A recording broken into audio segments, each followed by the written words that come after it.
Yo, what's going on, y'all? It's Cone, and today I want to talk about the biggest pleasant surprises of the season so far and the biggest disappointment, specifically from a player perspective. So, I picked 5 guys that have exceeded my expectations and have been having a really good beginning to the year, and 5 guys that I've been very disappointed with. I was expecting big things, or at least a lot more than they've shown so far, and it's only a 4 or 5 game sample size, so a lot of this is overreaction, pulling from smaller sample sizes, but that's all we have to begin the season. So, this isn't me saying that, a guy in the surprise section is going to have the best season of their career continuously, or someone disappointing is going to be terrible this year. This is just reflecting on where we're at right now. So let me know down below in the comments what players have surprised you in a good way and disappointed you the most. Leave a like, subscribe, and let's go ahead and get into the list. Also, shout out to my guy Kenny. I was over on his podcast earlier today where we talked a lot about similar stuff. Our biggest surprise of the NBA season so far is a lot of fun, so make sure to go ahead and check out that episode down below in the description. We're going to start off with somebody who's been surprising and then disappointing and continue to alternate that way until we get to the end of the list.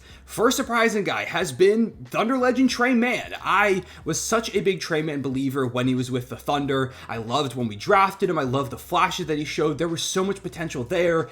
He just couldn't quite put it together consistently, and it reached a point where the Thunder just became too good and had too many talented guards for him to really find a role. And now, here in Charlotte in his first full season, or at least the beginning of this first full season, he is putting it all together. And even as a Tre Mann optimist, I wasn't going to tell you that he was putting up 20.5 points per game, 4 rebounds, and 3.2 assists with a steal, with 45% shooting from the field and 43% from 3 off the bench to begin the year. I was never going to give you those numbers. I think that would have been crazy, but he's doing that right now, and it's been a case of him turning those flashes into consistent production. He's always been so good at creating his own shot, at creating space. His step back is lethal. He's so good at stopping at a dime, just throwing up a shot quickly. He's got such shiftiness to his game. His handle is really clean. It's just now he's hitting the shots off those looks he's creating, and a lot of that has been Charles Lee, the Hornets' new head coach, empowering him, telling him to be aggressive and attack, be that scorer that they need in the second unit, and he's done that. And I've loved everything that he's shown so far. I'm happy he's putting it together, and if he continues to play like this, I mean, right now, if I had to give out a 6 Man of the Year award, it's Tre Mann. And there are a lot of Thunder fans who said, could Tre win 6 Man of the Year? And I just wasn't sure there was going to be enough opportunity for him, but he sees the opportunity. He's made the most of it, and so far, he is looking like the guy I thought he was going to be, and I really hope it continues to trend this way for Tre. For the disappointing side, I've got to start with Tyrese Haliburton. I really loved the Pacers' run last year. I loved Tyrese's time in Indy. He's quickly become one of my favorite players in the league, but the start to the season has just not been it for him. Just 14.6 points per game, 5 rebounds, and 6.6 dimes on just 34.6% from the field and 25% from 3 for one of the most efficient players in the league over the past couple of seasons. He's been a sniper from the outside. He's been a dominant playmaker. He just really hasn't had it, which is a massive contrast from the beginning of last season or leading into the in-season tournament, now I guess the NBA Cup. He was putting up like 27 and 12 a night. He looked like a true all-NBA, maybe all-NBA like first team type of guard to begin the season. There are people saying, could he be an MVP type player if he keeps this up? And obviously the injury derailed him, but I was hoping we would see more of that Tyrese to begin the season, and it's just not been the case.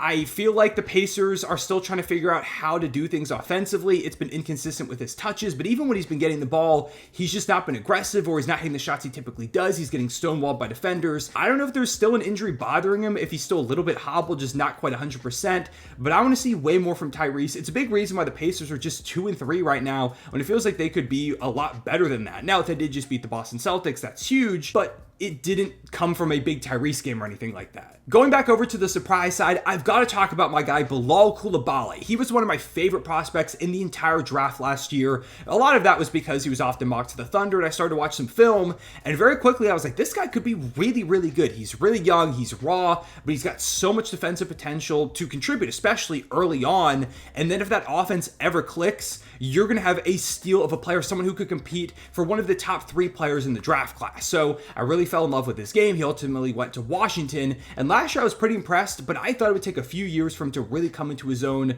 and maybe eventually reach that all-star potential. And I'm not saying he's quite there yet, but he's showing a lot of it very early on in year 2. 18.8 points per game, 5.8 rebounds, 2.8 assists, 1.5 steals on 59.1% from the field and 42.1% from 3 with that defense that we just talked about. And he just had the game of his career against the Atlanta Hawks. 27 points, 9 rebounds, 1 assist, 3 steals, and a block on 11 of of 14 shooting, 3 of 5 from deep.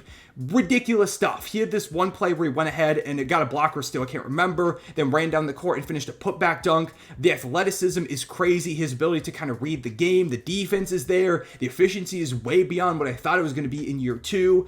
And this comes after a couple games earlier. He had 23, 6-1 against the Cavs on 9 of 16 shooting, and they look really good right now. They're undefeated. He's doing it on both ends. Washington may have a star in their hands way earlier than I expected, and if Bilal becomes that cornerstone, this Wizards rebuild is way further ahead than I think anybody thought. But getting back over to the disappointments, I was all in on Bam Adebayo going to the season. I felt like with the new three-point shot unlocked and his elite defense, he was going to establish himself firmly as the guy for the Heat. And instead, it's been a very rough start to the season. 11 points per game, 7.3 rebounds, 3 assists. Those are all the lowest numbers if they held, which I hope they don't, since his sophomore season in those categories. 39.5% shooting from the field, 0% from 3. I thought Bam wasn't going to be a sniper, but he was going to be hitting threes this season. He did at the end of last year. He did in the Olympics. He did in preseason. Just now that they're in the actual year, he's not hitting them. He's taken a couple of games. They're just not falling. It's been the lowest shot attempts per game since his sophomore season as well. He's just not been really integrated into the offense, and when he is getting the ball, it's not pretty. He's just not doing a very good job. And Spo noted that they need to use Bam more on the offensive end, so I hope he is more of an integral piece to this team going forward because he's too talented to not be shooting way more than he is right now. But it's not been the career start I was expecting from Bam. I do think he'll turn it around. He's too good not to. But yeah, for someone who continuously told people all throughout the basketball world that Bam Adebayo is going to set the world on fire this season, it's been rough. Back on the surprise side, there's been a lot of talk about this rookie class being bad, but one guy who has very much impressed me is Ryan Dunn. And I went to UVA, I'm a UVA basketball fan, so I watched a lot of Ryan Dunn's game when he was at Virginia. I didn't expect this. Now, the defense made sense because he continues to play amazing defense on some top tier scores. Against the Lakers the other night, LeBron James's 10-point streak was almost broken, and that streak has existed since I was like 6 years old, and a lot of that was because Ryan Dunn had him in what's now called the dungeon. He was clamping up on LeBron. It wasn't all him, but a lot of it was, and to do that as a rookie in one of your first games in your first season is extremely impressive. And when he's not, locking up one-on-one, he's being out there in the passing lanes, he's just overall disruptive, he's flying around on switches, he's so versatile on that end, and it always felt like he was going to be a high-level defender. The question was, could the offense come along? And so far it has. 9.4 points per game is really solid, 2.2 rebounds, and he's playing just 18.6 minutes per game, so he's not playing a lot, but when he is out there, 51.4% from the field and 44% from 3, he's knocking down 3 balls very, very consistently. And I don't know what happened because his jumper was unbelievably broken at Virginia. He couldn't hit a 3 for anything, and Phoenix drafted him, and I guess they found something in his jumper they could fix. They just empowered him to take more and be confident in it because he's knocking him down. And he just had a game against the Clippers, 16 points, which is one of the highest marks of any rookie so far, 4 rebounds, with 4 of 9 shooting from the outside and a steal in 34 minutes, being asked to start without Beal in the lineup, and was a plus 11 in the game. The Clippers announcers were raving about him, talking about this is not a normal rookie. He is breaking the complete game plan for the Clippers right now. And it's true. Ryan Dunn is an extremely special rookie. Right now, if I had to pick, he's my rookie of the year, and I was always hoping he would be good, but he is just way more advanced, especially offensively, than I ever could have expected this early on. And if he keeps playing like this, it changes everything for Phoenix. But we've got to get back to the disappointing side, and Zion Williamson has had a bad start to the season, especially with Dejounte Murray out fracturing his hand. They need a lot from him. He is being asked to do a ton on the offensive end, to step up, give them some size now that they don't really have a super consistent big man anymore, and it's just not been super pretty. 18.2 points per game, 8.5 rebounds, and 4.5 assists. It's not terrible numbers, but that's nowhere near what you want from Zion, who's supposed to be like your franchise guy, especially when you think about the way that he's shooting, because he's always been like a 60% shooter roughly around that for his career because he's such a force in the interior, but so far just 36.4% from the field and 25% from 3. Now, he's never been a 3-point shooter, but he's not hitting from the outside, he's not hitting from the inside, he's not hitting from anywhere right now. It's been a very uncharacteristically bad finishing around the rim start to the season for him. He had one game against the Warriors where he had 31 points and couldn't miss. He had some crazy shots, and it's like, okay, Zion's back. But then immediately following that, he had a game where he was 5 for 20 against the Warriors, pretty much strictly taking shots on the inside. That's what Zion does. He's a downhill force that is going to get to the basket. He wants to get there, but it doesn't matter because he's just going to bully you. He's going to finish with elite touch for somebody his size, and it just hasn't quite materialized into production so far. I don't know if it's because he made changes in his weight or he's dealing with something injury related. It feels like he always has something going on. But if Zion's not being the elite finisher, one of the best finishers in the league, there isn't a lot to him offensively because he hasn't really developed that outside game, really not that in-between game. He needs to be a dominant interior force, and so far he hasn't done that, and it's been one of the reasons why the Pelicans have started off looking really rough. They've had some bad losses. They had back-to-back losses with the Warriors not having Steph Curry towards the end, and then the game after, Steph Curry didn't play at all, and they got smacked around. Zion has to be so much better than this. If he's playing like this, he cannot be your number one guy, and you're actually a threat in the Western Conference. Another guy who's been very surprising, and I don't know how many of y'all are watching Brooklyn Nets hoops to start the year, but Dennis Schroder is tearing the league apart right now. 24.6 points per game, 2 boards and 8.2 assists on 55% shooting from the field and 55% from deep.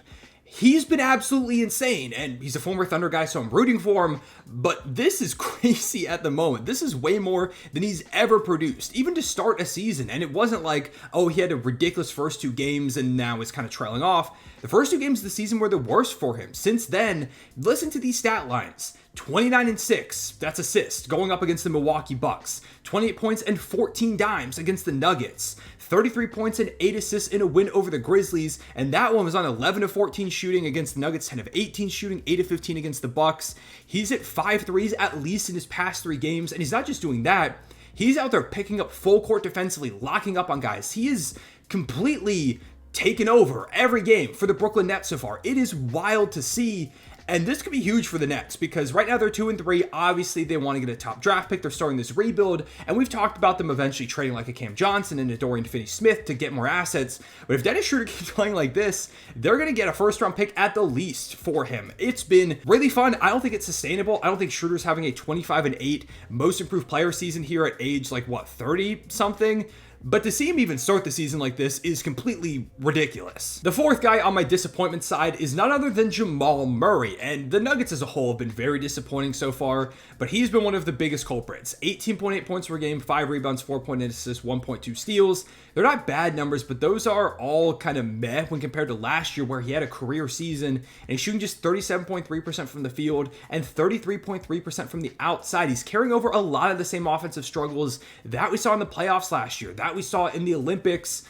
It's now going from just, oh, he's on a cold streak to a trend, and I'm not expecting to shoot this bad for the full season, but there are some concerning signs, like he's not showing the same burst I'm used to with Jamal Murray. It feels like he's really struggling to get by defenders, especially weaker ones that I feel like he usually got past. The 3-ball isn't falling, so that's not opening up that part of his game at all. And with the way that the Nuggets as a whole have played, where the shooting isn't really cooperating with them, and Jokic has had to put on some all-time performances just to get them to overtime wins against the Nets and the Raptors to start the season, they need more from Jamal Murray. Somebody's got to step up, and so far it hasn't been him. He has not been the 2 option they need to get W's out there, which is leading to these insane Jokic performances, and he's able to do it on a nightly basis. But as you get into the later season, you play tougher opponents, that's not going to work. I mean, you saw in the first game against OKC, they got obliterated, and Jamal Murray played really, really poorly in that one. Jokic had a fine game, but if Jamal's not going to go crazy, especially now that he's on a max contract, so they need so much more from him, it's going to continue to be a disappointing season for the Nuggets, and it's one that could end in catastrophe, and this core, as we know it, completely changing. I keeping my fingers crossed that he fixes this, but again, it's been a while now since we've seen Jamal Murray be Jamal Murray. And finally, the last guy on the surprising side is none other than Buddy Hield, the newest Splash Brother over in Golden State, who has been completely destroying my expectations. I thought the Buddy Hield signing was fine. I didn't think it was going to make that massive of a difference. I mean, obviously getting an all-time great 3-point shooter in the Warriors system is never a bad idea, but it feels like the last couple spots he's been, like with Indiana, his last season there, he just really started to tail off, and the defense looked bad. With Philly, great start to his tenure with the team, but then it tailed off, and he was pretty much unplayable in the playoffs until that one half in Game 6, and then he really didn't play the second half. So I wasn't expecting anything too crazy, maybe a little bit of a career resurgence, but definitely not this. Through their first few games, 5 games, 21.2 points per game, 3.6 rebounds and 2.6 dimes on 49.4% from the field and 50% from 3 in just 24 minutes per game. It's not like he's playing 35 minutes or anything. he's playing nearly less minutes per game than points per game he's scoring, which is completely absurd. He's been like prime Klay Thompson from the three-point line for them. Especially important because Steph is dealing with an injury, and he's found a way to carry them to a couple of wins against the Pelicans, like I mentioned earlier in this video. He's got 24 threes in 5 games so far, and if you continued that pace for him, he would end up with just under 400 made threes for the season. He'd get close to breaking Steph Curry's all-time three-pointers in a season record on this pace. Do I think he sustains that? No, but if he can even do something similar to this, even half of this for a majority of the season, that is such a big win for the Warriors, getting him on an extremely cheap contract and as a role player. The biggest reason, really, out of probably anybody so far for the Golden State Warriors' 4-1 start has been Buddy Hield. Before I get to the final disappointment, I want to shout out a few honorable mentions for this surprising side, and this isn't everybody that surprised me in the season, by the way, so if I miss anyone, let me know down below. Peyton Pritchard has been insane right now for the Celtics. Norman Powell going ballistic for the Clippers in the starting lineup, really picking up the bucket-getting duties with Paul George gone now. He said he was going to do that. He's delivering. Cam Thomas, I mentioned him earlier, having a great start to the year. Paolo Banchero, who unfortunately was just diagnosed with a torn oblique, so he's going to be out 4 to 6 weeks, which really sucks. But he was putting up like 29 points per game before injured. He had the first 50 bomb of the season, nearly a 50-point triple-double, was taking the superstar leap. Hope he gets well soon. Jordan Poole has gone from the worst contract in the league to a pretty solid player over there for Washington. Jay Ivey having a great start to his season, looking like an early MIP guy. Jordan Hawkins, been one of the few bright spots for the Pelicans to begin the year. Jalen Green is carrying over a lot of what we saw at the end of last season until now, especially from 3. And Ivica Zubac, who has done a great job on both ends for the Clippers as a force to begin the season. He and James Harden's chemistry is really continuing to develop. And finally, my last disappointment is none other than Tobias Harris. Maybe it's my fault for believing in Tobias Harris and having real expectations for him. I mean, they weren't high. I just figured the Pistons were going to take a little bit of a jump this season and he was going to be a contributor because he's an actual NBA player. As much as he struggled in the playoffs sometimes for the Sixers and never really played up to that big contract, he was always a decent player for a lot of games throughout the regular season. And I figured that would be the same case here, where it probably wasn't worth the amount of money that the Pistons gave him, but he would give them an actual NBA player, somebody that could knock down open shots, that could defend a little bit, grab some rebounds. He's done one of those things. He's grabbed rebounds, but other than that, like 11.6 points per game, 8.4 boards, 2 assists, shooting 37% from the field and 15% from 3. The Pistons don't have a win despite Cade Cunningham and Jaden Ivey playing out of their minds. And a lot of that has been because they've collapsed in fourth quarters. And Tobias Harris, he has not lived up at all to the money that he's been paid. His agent, which I believe is his dad, continues to be one of the biggest bag finessers in the history of the NBA. They paid him money to produce, and kind of in the story of his career, hasn't done it. And with all that being said, those are my disappointing and surprising players to begin the season. I don't have honorable mentions for the disappointing side because I really didn't want to get into that. Didn't want to get too negative. Let me know what your thoughts are, though, on the players that I picked for these lists. Who has surprised you? Who has disappointed you to go ahead and begin this season? Leave a like, subscribe if you enjoyed, hit the notification bell so you don't miss out on future videos. Any other lists or video type of ideas you want to see, let me know down below in the comments. I was considering making like a first few weeks awards video here in a few days when we reach that point. If you're interested in that, let me know. But yeah, for right now, I appreciate y'all tuning in. I'll see y'all later. Real one, say back.